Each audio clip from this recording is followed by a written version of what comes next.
Welcome వర్తియర్స్ sir. మనకు sanction బీటీలో నుంచి ఒక 100 మీటర్ దూరంలో ఒక 3 acres బిట్ వచ్చిందండి.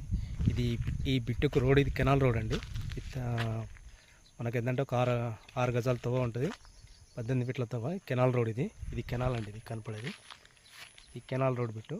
ఈ పత్తి వేసింది మొత్తం అండి 3 ఎకరాల 22 గుంటలు ఉంటుందండి. ఇది 3 ఎకరాల చిల్లర ఉంటుంది. మొత్తం ఈస్ట్ వెస్ట్లో ఉంటుందండి. ఈస్ట్ వెస్ట్లో ఉంటుంది. మనకు రైతు వచ్చేసి 32 lakhs చెప్తున్నాడండి. ఇది మనకు టోల్ గేట్కి ఒక 9 కిలోమీటర్ డిస్టెన్స్లో ఉంటుంది. హైదరాబాద్ సిద్దిపేట రాజీవ్ రహదారికి టోల్ గేట్ నుంచి ఒక 9 కిలోమీటర్ డిస్టెన్స్ ఉంటుంది. సిద్దిపేటకు ఒక 15 కిలోమీటర్ డిస్టెన్స్. ఇది చేర్యాల మండల్ విలేజ్. మనకు స్మాల్ నెగోషియబుల్ ఉంటుంది. 32 lakhs పర్ ఎకర్ లాగా చెప్తున్నాడు. కొంచెం నెగోషియబుల్గా ఉంటుంది సార్.